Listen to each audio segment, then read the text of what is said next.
The Chantry teaches us that it is the hubris of men which brought the Darkspawn into our world.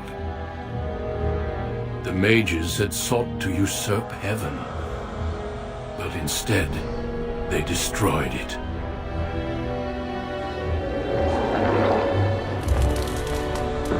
They were cast out, twisted and cursed by their own corruption. They returned as monsters, the first of the Darkspawn.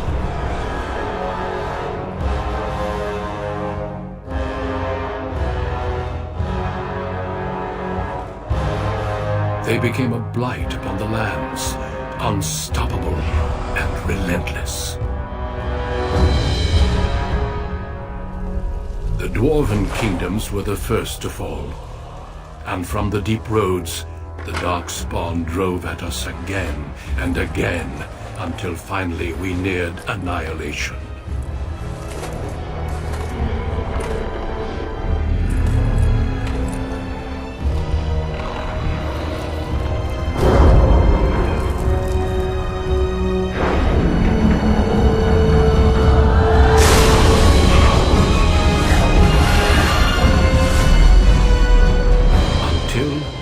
The Grey Wardens came. Men and women from every race, warriors and mages, barbarians and kings. The Grey Wardens sacrificed everything to stem the tide of darkness and prevailed.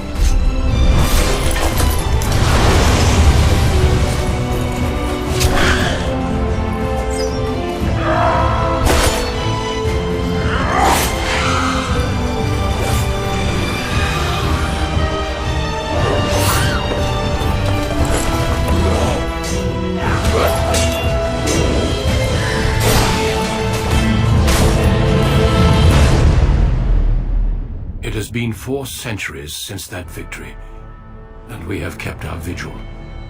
We have watched and waited for the Darkspawn to return. But those who once called us heroes have forgotten. We are few now, and our warnings have been ignored for too long.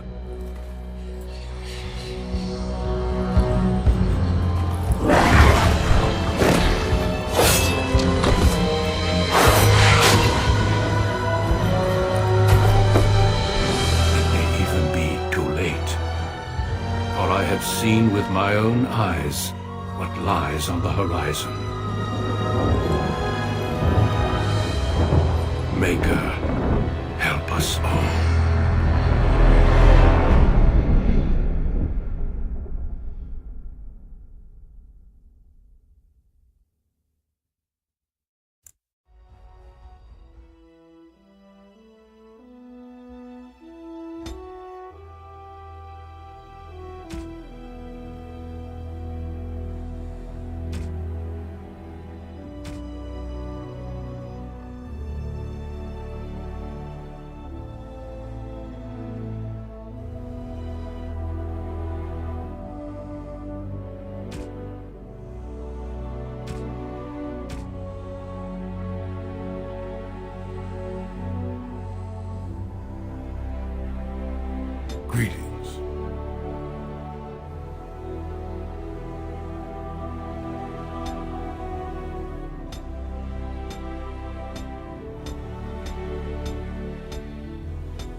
Deep beneath the Frostback Mountains sits Orzammar, the larger of two known remaining dwarven cities in the world.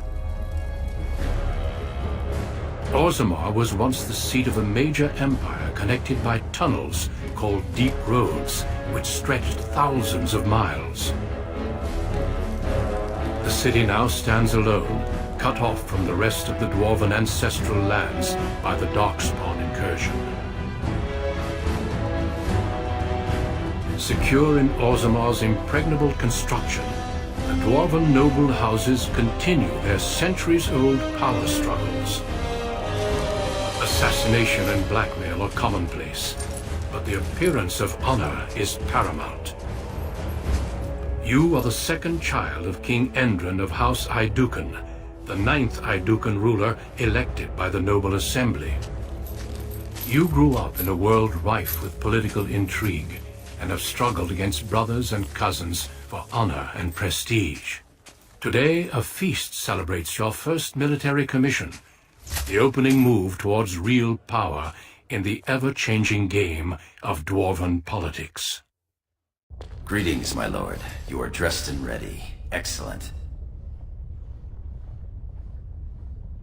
I couldn't find the armor's matching dagger, but I scrounged up a rather fancy longsword. Do you wish to wear your shield to the noble's feast?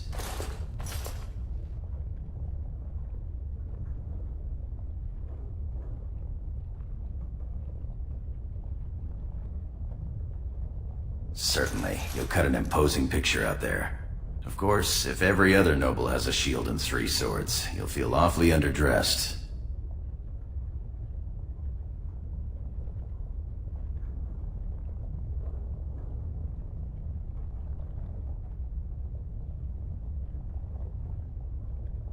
One can't take all this marching about and speech-making too seriously. Moving on to the business at hand. The king expects you to make an appearance at the feast, but there's no rush. The noble family heads will spend hours boring your father with petitions and petty grievances. The usual. This lord had my cousin killed, this lord seduced my wife, this lord did the exact thing I'd planned to do to him, but he did it first. They pose and bluster, and each pretends he is the honorable man in a den of thieves and assassins. The rest is worth seeing, though. As part of the celebrations, permits have been auctioned off to members of the merchant caste who wish to sell wares in the Diamond Quarter. Lord Harrowmont has also opened up the provings for young warriors to test their mettle, but Balin's supporters... Perhaps we should go show them what single combat is really all about. And by we, I mean you. I'll practice my cheering.